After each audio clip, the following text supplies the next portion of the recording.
வணக்கம். இன்னைக்கு படிக்க போகும் கதையின் தலைப்பு தேவதை வம்சம். இது ஒரு குறு நாவல். எழுதியவர் வித்யா சுப்பிரமணியம் அவர்கள். கதைக்கு போலாமா? மாலை மாற்றும் போதுதான் புருஷனின் முகத்தை நேருக்கு நேர் பார்த்தாள் பவித்ரா. உப்புக்கு கூட ஒரு புன்னகையின்றி இறுகிய பாறையாய் இருந்தது தினகரின் முகம். ஒரு கல்யாண மாப்பிள்ளையின் முகம் இப்படியா இருக்கும்? யாரிடம் கோபம் இவனுக்கு? முகத்தை இப்படி இறுக்கமாக வைத்து கொள்ளும் அளவுக்கு என்ன பிரச்சினை? யாரோ அவன் அங்கவஸ்திரத்தையும் அவள் புடவை தலைப்பையும் முடிச்சிட அவர்கள் மும்முறை அக்னி வலம் வந்தார்கள்.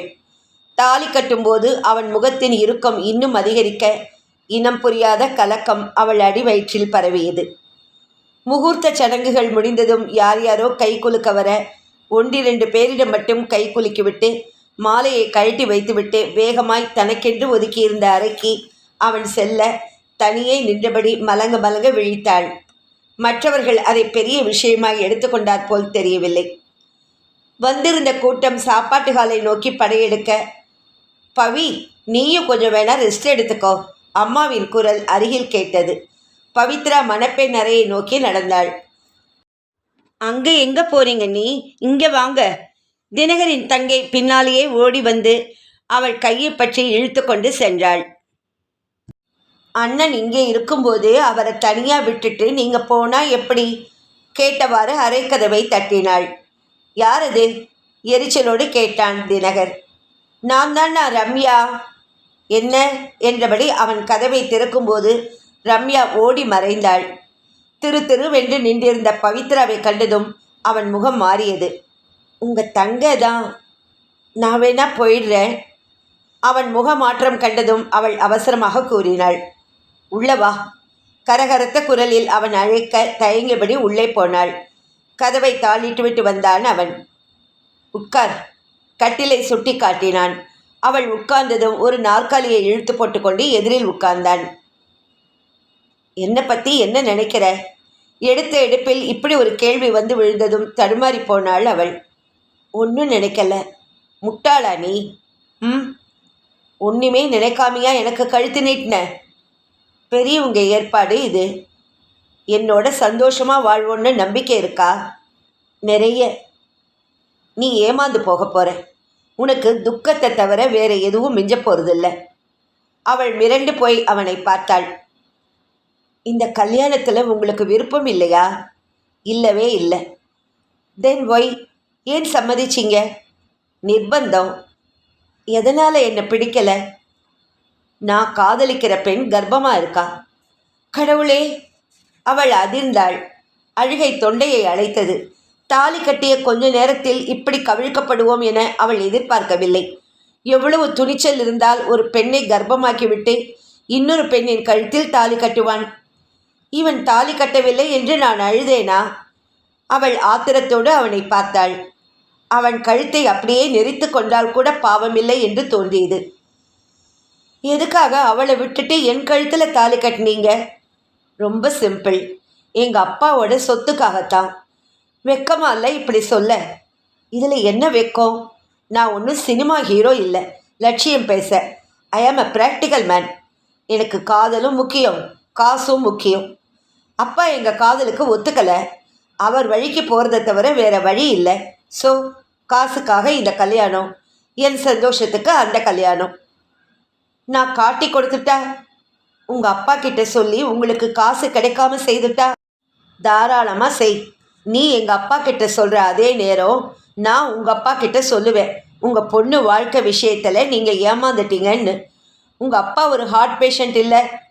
அவன் அலட்சியமாக அவளை பார்க்க அவள் அதிர்ச்சியில் உறைந்தாள். அப்பாவுக்காகத்தான் அவள் இந்த கல்யாணத்திற்கே சம்மதித்தாள். சென்ற வருடம் இதே நேரம் அவருக்கு பைபாஸ் சர்ஜரி நடந்து அவரோடு சேர்ந்து அனைவருமே படாத பாடுபட்டுவிட்டனர். டிஸ்சார்ஜ் ஆன நிமிடத்திலிருந்து அப்பா அவள் கல்யாணம் குறித்து கவலைப்பட துவங்கிவிட்டார். MBA படித்து கொண்டிருந்தவளுக்கு படிப்பு முடிவதற்கு முன் அவசரமாய் வரன் பார்த்தார். கல்யாணத்திற்கு அவள் மனதளவில் தயாராகவில்லை என்றாலும் அப்பாவின் மீது இருந்த அன்பினால் அவருக்கு நிம்மதி அளிக்கும் பொருட்டு சம்மதித்தாள். அவர் விருப்பப்படி கல்யாணமும் நடந்துவிட்டது. இந்நிலையில் இப்படி ஒரு அதிர்ச்சியான விஷயம் தெரிந்தால் அவருக்கு நிம்மதி அளித்திருக்கும் அதே கல்யாணம் இப்போது அவரது உயிரையும் எடுத்துவிடும். பவித்ரா யோசித்தாள். கணவன் அமைவதென்பது அவரவர் தலைவிதி. இவளது தலைவிதி அப்பாவின் நிம்மதியை மாற்றுவானே? அவள் நிமிர்ந்து அவனை பார்த்தாள். ஸோ இனி உங்கள் திட்டம்தான் என்ன? இதுவரை ஒரு திட்டமும் இல்லை. ஆனால் போக போக திட்டங்கள் ஏற்படலாம். அதுவரை நான் ஒரு நாய் மாதிரி நாக்க தொங்க போட்டுக்கிட்டு உங்கள் பின்னால் வரணும் இல்லை? நீங்கள் என்ன அக்கிரமம் செய்தாலும் பார்த்துக்கிட்டு இருக்கணும். ஷட்டப். நீ என்னை பொறுக்கின்னு நினச்சிட்டியா? சொத்து வேணும்னு சொன்னதும் சினிமாவில் வர நாலாந்திர வில்லன்னு நினச்சிட்டியா? காதலியும் வேணும், அப்பாவோட பணமும் வேணும்னு நினச்சா நான் கெட்டவனா? எஸ், கெட்டவர் தான். காதலில் ஜெயிக்கணும்னா போராடணும், காத்திருக்க தெரியணும். உங்கள் அப்பா மனசை நேர்மையான முறையில் மாற்றி உங்கள் காதலோட வலிமையை அவருக்கு புரிய வச்சு உங்கள் கல்யாணத்தை நடத்த அவர் சம்மதத்தை வாங்கியிருக்கணும். இதெல்லாம் செஞ்சிருந்தா உங்களை நல்லவர்னு சொல்லலாம். உங்கள் காதலிக்கும் உங்கள் அப்பாவுக்கும் அவர் சொத்துக்கும் நடுவில் முன்ன பின்ன தெரியாத என்ன எதுக்கு இழுத்தீங்க? உங்கள் சுயநலத்துக்கு ஏன் என் வாழ்க்கையை பலியாக்கினீங்க? என்ன பலிகடாவாக்க உங்களுக்கு என்ன உரிமை இருக்கு சொல்லுங்க? அவள் விழி சிவக்க கேட்க அவன் திகைத்து நின்றான். அவள் கேள்விகளுக்கு பதில் சொல்ல இயலாதவனாக தலை குனிந்தான். எங்கள் அப்பாவோட உடல்நிலை கருதி இப்போதைக்கு உங்களை சும்மா விடுறேன். ஆனால் நீங்கள் தின்ன உப்புக்கு நீங்கள் ஒரு நாள் தண்ணி குடிப்பீங்க. அவள் எழுந்தாள். அவனை திரும்பி கூட பார்க்காமல் கதவை திறந்து கொண்டு வெளியில் சென்றாள். ஏண்டா தீனா, ஆக்க பொறுத்தவன் ஆற பொறுக்க மாட்டியோ? இப்படியா பட்டப்பகல்ல ஃபர்ஸ்ட் நைட் கொண்டாடுவா? உறவினர் ஒருவர் கேலி செய்துவிட்டு போக தினகரனின் முகம் இறுகியது. அவள் சொன்னது போல் தான் அவசரப்பட்டு விட்டோமோ என்ற உறுத்தல் ஏற்பட்டது. தன் பிரச்சனையில் அவளை பலியிடுவது எந்த வகையில் நியாயம்? அதற்கு தனக்கு என்ன உரிமை உள்ளது? அப்பாவின் வற்புறுத்தலுக்காகவும் அவரது சொத்து கை நழுவிவிடக்கூடாது என்பதற்காகவும் எது பற்றியும் தீர யோசிக்காது இவளது கழுத்தில் தாலி கட்டியாயிற்று. இனி தன் திட்டம்தான் என்ன? சொத்து தன் பெயருக்கு மாறியதும் இவளை விவாகரத்து செய்துவிட்டு காதலியை மணப்பது என்பதுதான் முதலில் அவன் எண்ணமாக இருந்தது. ஆனால் தன் சுயநலத்திற்காக ஒரு பெண்ணின் வாழ்க்கையை நாசப்படுத்திவிட்டு தான் நன்றாக வாழ முடியுமா என்ற கவலையும் அச்சமும் இப்போது ஏற்பட்டது அவனுக்கு. ஆசை அறிவை மழுங்கெடுத்துவிடும் என்பது சரிதானோ?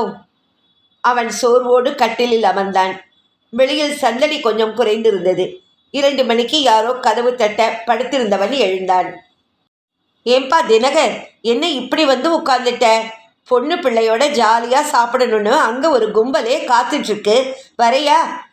ஒன்று விட்ட உறவு முறை ஒன்று அழைத்தது. வயிறு லேசாக வலிக்கிற மாதிரி இருக்கத்த, சாப்பிட்டே ஆகணுமா? காலையிலேருந்து சாப்பிடல நாங்கள். பசி கூட சில நேரம் வயிற்ற வலி மாதிரி தோணும். வந்து 4 வாய் சாப்பிட்டேன்னா சரியாக போயிடும். அத்தை சொல்லும்போதே நண்பர்கள் சிலர் வந்து அவனை இழுத்து கொண்டு டைனிங் ஹாலுக்கு சென்றார்கள். அலங்கார மேஜை விரிப்பு போட்டிருந்த டேபிளில் அவனை உட்கார வைத்தார்கள். சிநேகிதிகள் சிலர் பவித்ராவை கைது செய்தபடி அழைத்து வந்து அவன் அருகில் அமர வைத்தனர். இலை முழுக்க இனிப்புகளும் கூட்டும் பொரியலுமாக நிறைந்திருந்தன. இதை பார் தினகரா, உன் எதிரில் போட்டிருக்கிற இலை உனக்குன்னு நீ நினைக்கலாம், ஆனால் அது உனக்கு இல்லை. அதே மாதிரி தான் கல்யாண பொண்ணுக்கு முன்னால் இருக்கிற இலையும் அவங்களுக்கு இல்லை. இலை மாறிடுச்சு. அதில் இருக்கிறத நீ சாப்பிட்ணும், இதில் இருக்கிறத அவங்க சாப்பிட்ணும். ஒரே ஒரு கண்டிஷன், சாப்பாட்டுக்கு அவங்கவுங்க கையை அவங்கவுங்க யூஸ் பண்ணக்கூடாது. தினகரின் நண்பன் ஒருவன் சத்தமாக சொல்ல பெரும் சிரிப்பலை ஒன்று அங்கு எழும்பியது. தினகர் சிரிப்பது போல் பாவனை செய்ய முயன்றான். பவித்ரா வெட்கப்படுவது போல நடித்தாள். ஆகட்டும், எந்த இலை சீக்கிரமாக காலியாகுதுன்னு பார்க்கணும். பவித்ரா ஓரக்கண்ணால் அவனை பார்த்தாள். இந்த இக்கட்டிலிருந்து எப்படி தப்பிப்பது என்பது புரியாமல் அவன் பேந்த விழித்தபடி அனைவரையும் பார்த்தான். டேய், என்னடா யோசனை? சீக்கிரம் ஆரம்பி, எங்களுக்கு பசிக்குதில்ல. நண்பர்கள் தொல்லைப்படுத்த தினகர் இலையிலிருந்து இனிப்பை எடுத்தான். அவளை நோக்கி திரும்பினான், வேறு வழியின்றி. வெயிட். பவித்ரா புன்னகையோடு அவனை பார்த்தாள். கொஞ்சம் முன்னாடி ரூமில் வச்சு என்ன சொன்னீங்க? என்ன உங்கள் மனசுக்குள்ளே வச்சு பூட்டிட்டீங்கன்னு சொல்லலை? அதே மாதிரி நானும் உங்களை எனக்குள்ளே சிறைப்படுத்திட்டேன். ஸோ நீங்கள் உங்களுக்குள்ளே இருக்கிற எனக்கு இனிப்பு கொடுங்க, நான் எனக்குள்ளே இருக்கிற உங்களுக்கு இனிப்பு கொடுக்குறேன், சரியா? அவள் தன் கையில் எடுத்த இனிப்பை தானே சுவைத்து உண்ண அனைவரும் ஒரு வினாடி அயர்ந்து போனார்கள். தினகர் அவனது சமயோஜித புத்தியை வியந்தபடி தன் கையில் இருந்த இனிப்பை உண்ண ஆரம்பித்தான். அடப்பாவிங்களா, ஏதேதோ சொல்ல இவங்க நம்மளை கவுத்துட்டாங்கடா, நண்பன் ஒருவன் சொல்ல பெரும் சிரிப்பு எழும்பியது. முதலிரவு அறை. நல்ல காலம். இங்கே வந்து யாரும் தொல்லை கொடுக்கவில்லை. வெளிப்பக்கம் யாரோ கதவை தாளிட உட்புறம் கதவை தாளிட்டான் தினகர். ஜன்னல் அருகில் வேடிக்கை பார்த்தபடி நின்றிருந்தவளின் அருகில் வந்தான். ரொம்ப தேங்க்ஸ் என்றான் அவளிடம். எதுக்கு? சாப்பிடும்போது என்னை காப்பாத்தினதுக்கு. யார் சொன்னா உங்களை காப்பாத்தினேன்னு? நான் என்னை காப்பாற்றிக்கிட்டேன், தட்ஸ் ஆல். அவன் முகம் ஒரு மாதிரி ஆயிடுச்சு. உன் கோபம் புரியுது பவித்ரா. ஒரு நிமிஷம். தாலி கட்டிட்டா நான் உங்கள் மனைவியா? இந்த நீ வா போயெல்லாம் வேண்டாம். மரியாதையாக கூப்பிடுங்க முதல்ல. அவன் மீண்டும் முகம் மாறினான். உங்கள் கோபம் புரியுது. நான் தப்பு தான் பண்ணிட்டேன்னு தோணுது. தப்பை எப்படி சரி பண்ண போகிறீங்க? அதான் புரியல. நீங்கள் எவ்வளோ நஷ்ட ஈடு கொடுத்தாலும் உலகம் இனி என்ன மிஸ் பவித்ரான்னு சொல்லாது, மிஸ்ஸஸ் தினகர்னு தான் சொல்லும். நாம் டைவர்ஸ் பண்ணிட்டா கூட உங்களோட எக்ஸ் ஒய்ஃப் அல்லது டிவோர்ஸிங்கிற புது பட்டம் இப்படி தான் கிடைக்குமே தவிர பழைய பவித்ராவா என்னை யாரும் இனி பார்க்க போகிறதில்ல. அவ்வளோ சுலபத்தில் சரி பண்ணிடுற தப்பையா செய்திருக்கீங்க? அவன் முகம் உண்மையை ஒப்புக்கொள்வது போல் சுண்டி போயிற்று. இந்த கோணத்தில் அவன் சிந்திக்கவே இல்லை. பைத்தியக்காரத்தனம் செய்துவிட்டோம் என்பது புரிய அவன் மௌனமாக நின்றான். சரி, அதை விடுங்க. கல்யாணத்துக்கு பிறகு என்ன செய்யறதா நீங்கள் ஐடியா பண்ணியிருந்தீங்க? உண்மையை இனிமையாவது சொல்லிடுறது நல்லது. ஐடியான்னு எதுவும் இல்லை. அப்பாவுக்கு எதிர்க்க உனக்கு புருஷனா நாடகம் ஆடுறது, மற்றபடி உங்கள் காதலிக்கு புருஷனா வாழறது. அப்பா உங்கள் நாடகத்தை நம்பி சொத்துக்களை உங்கள் பேருக்கு மாற்றினதோ என்னை டைவர்ஸ் பண்ணிவிட்டு அவளை சட்டப்படி கட்டிக்கிறது, சரியா?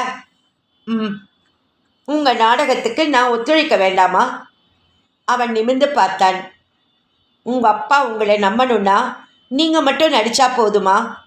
அவன் யோசனையோடு நின்றான். நீங்கள் ஒரு அயோக்கியங்கிறது என்னோட அபிப்பிராயம். அயோக்கியனுக்கு யாராவது உதவி செய்வாங்களா? என்னாலேயும் முடியாது. என் வாழ்க்கையோட விளையாட யாருக்கும் உரிமை இல்லை. இருந்தாலும் உங்களுக்கு ஒரே ஒரு சந்தர்ப்பம் தரலாம். உங்களுக்கு ஒரு காதலி இருக்காங்கிற விஷயத்தை ஒழிக்காமல் சொன்ன நேர்மைக்காக அந்த விஷயத்தை மறந்துட்டு உங்களோட வாழ நான் தயாராக இருக்கேன். அவளை நீங்களும் மறக்கணும்.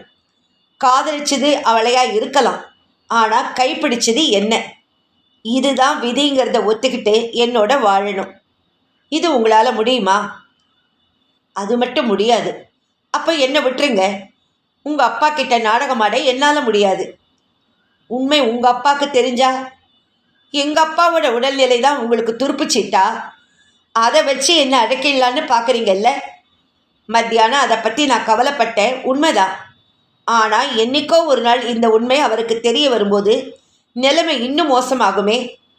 அதை விட ஆண்டவன் மேலே பாரத்தை போட்டுட்டு இப்போவே உண்மையை எங்கள் அப்பா கிட்ட சொல்லிவிட்டு டைவர்ஸ்க்கு அப்ளை பண்ணிடுறதா நல்லதுன்னு தோணுது.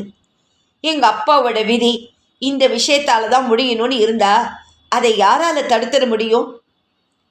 அவள் குரலில் ஒருவித கனம் படிந்திருந்தது. அவள் ஒரு தலையணையும் போர்வையும் எடுத்துக்கொண்டாள். நீங்கள் படுங்க, குட் நைட் என்றபடி கீழே ஒரு மூலையில் படுத்தாள். இதுதான் உன் முடிவா? ஏ, இந்த முடிவு உங்களுக்கு சாதகமாக இல்லையா? நீங்கள் சொத்தோட சுகத்தோட உங்கள் காதலியோட வாழறதுக்கு நான் ஏன் சார் அவதிப்படணும்? நான் எதுக்கு ஒத்துழைக்கணும்? எந்த மூஞ்சியை வச்சுக்கிட்டு என்கிட்ட பேசுகிறீங்க? இது பார் பவித்ரா, நான் செய்தது தப்பு தான். நீ சொல்கிற மாதிரி மன்னிக்க முடியாத குற்றம்தான். வேணும்னா இந்த கத்தியால் என்னை குத்தி கொன்னுடு. சும்மா இப்படி நாக்கால் குத்தி குத்தி காட்டுறதை விட அது மேல். நடந்த விஷயங்களை இனி மாற்ற முடியாது. அதுக்காக அந்த பெண்ணை மறந்துட்டு உன் கூட வாழவும் முடியாது. உன்கிட்ட நான் எந்த உதவியும் கேட்கவும் இல்லை, கேட்கவும் மாட்டேன். உன் இஷ்டம் எதுவோ அதை செய். நான் பண்ணின தப்புக்கு எவ்வளோ வேணாலும் நஷ்ட ஈடு தந்துடுறேன். லுக் மிஸ்டர் தினகர், உங்கள் அப்பா சொத்து எழுதி வச்சாதான் நீங்கள் கோடீஸ்வரர். அவர் மாட்டேன்னு சொல்லிட்டா அடுத்த வேளை காப்பிக்கு கூட காசு இருக்காது உங்ககிட்ட. அப்புறம் எப்படி நஷ்ட ஈடு தருவீங்க? இளக்காரமாக அவள் கேட்க தினகர் மிகுந்து சிரமப்பட்டு கோபத்தை அடக்கினான். அவள் சொன்னது சத்தியமான உண்மை என்பது உரைக்க செயலற்று நின்றான் அவன். அவள் விளக்கை அணைத்துவிட்டு படுத்தாள். மங்கிய விடிவிளக்கின் வெளிச்சத்தில் அவன் கட்டிலில் அமர்ந்து ஒரு சிகரெட்டை பற்ற வைத்தான். எனக்கு சிகரெட் புகைன்னா அலர்ஜி, அதை அணைக்கிறீங்களா? அவன் எரிச்சலோடு அதை அணைத்துவிட்டு வீசி எறிந்தான். பிள்ளையார் பிடிக்கப் போய் குரங்காகிவிட்டது. மனைவியா வரப்போகிறவளை தான் படுத்தும் பாட்டில் அவளாகவே ஓடிவிடுவாள். அவன் மீது எவ்வித குற்றமும் இல்லை போல் ஒரு தோற்றத்தை ஏற்படுத்தி அப்பாவின் மனதை மாற்றி காதலியை கைப்பிடித்து விடலாம், பிறகு சொத்தும் சொந்தமாகிவிடும் என்று அவன் போட்ட கணக்கு தப்பாகிவிட்டது. பவித்ரா அடங்கி போகிறவளாகவோ பயந்து ஓடுகிறவளாகவோ தெரியவில்லை. அப்பாவிடம் அவள் நியாயம் கேட்டு அழுதால் அதோடு அவன் காலி. நிச்சயம் அப்பா நரசிம்ம அவதாரம் எடுப்பார். ஒன்று அவனை அடக்குவார். அவன் அடங்கவில்லை எனில் கண்ணை மூடிக்கொண்டு சொத்துக்களை தங்கைக்கு பாதியும் தர்மத்திற்கு பாதியும் என பிரித்து கொடுத்து விடுவார். அவன் படித்த படிப்புக்கு அப்பாவிடமே கை நீட்டி சம்பளம் வாங்கி கொண்டிராமல் வெளியில் எங்காவது வேலை தேடி கொண்டிருந்திருக்கலாம். அது பற்றியும் அவன் இது நாள் வரை யோசித்ததில்லை. அப்பா அவனுக்கு மாதா மாதம் படியளப்பதை நிறுத்திவிட்டால் அவன் பாடு இன்னும் மோசம்தான். உண்ண உணவில்லை எனில் படுக்கை முள்ளாகிவிடும். முட்படுக்கையில் காதலியோடு சல்லாபிக்க இயலாது. இந்த நிலையில் அடுத்து என்ன செய்யப் போகிறேன்? அவன் தூக்கமின்றி யோசித்தான். யோசனையிலேயே பொழுது விடிந்தது. விடியற்காலம் யாரோ கதவு தட்ட பவித்ரா எழுந்து சென்று கதவை திறந்து கொண்டு வெளியில் சென்றாள். கதவுக்கு வெளியில் கிசுகிசு என்று பேச்சு குரல்கள் கேட்டன. வீடு முழுக்க உறவினர்கள் நிறைந்திருந்தனர். அப்பாவின் செல்போன் சினுங்கிக் கொண்டே இருந்தது. தினகர் கீழே இறங்கி செல்லலாமா வேண்டாமா என்று தயங்கி நிற்கும் போதே அப்பா அவனை கீழே அழைத்தார். என்னடா மாப்பிள? சந்தோஷமாக சிரித்தபடி அவன் முதுகில் தட்டினார். நான் பார்த்து கட்டி வச்ச பெண் எப்படி? எது நல்லது எது கெட்டதுன்னு இப்ப புரியுதா? அவன் பதில் சொல்லவில்லை. இன்னும் சற்று நேரத்தில் பவித்ரா அவரோடு பேசிவிடுவாள். அதன் பின் பிரளயம்தான். அப்பா அவனை கழுத்தை பிடித்து வெளியே தள்ளினா கூட ஆச்சரியப்படுவதற்கில்லை. அப்படி ஒரு சூழ்நிலையை எப்படி சமாளிப்போம் என்ற கவலை அவனுக்குள் எழும்பியது. இதன் தொடர்ச்சியை அடுத்த பகுதியில் படிக்கிறேன்.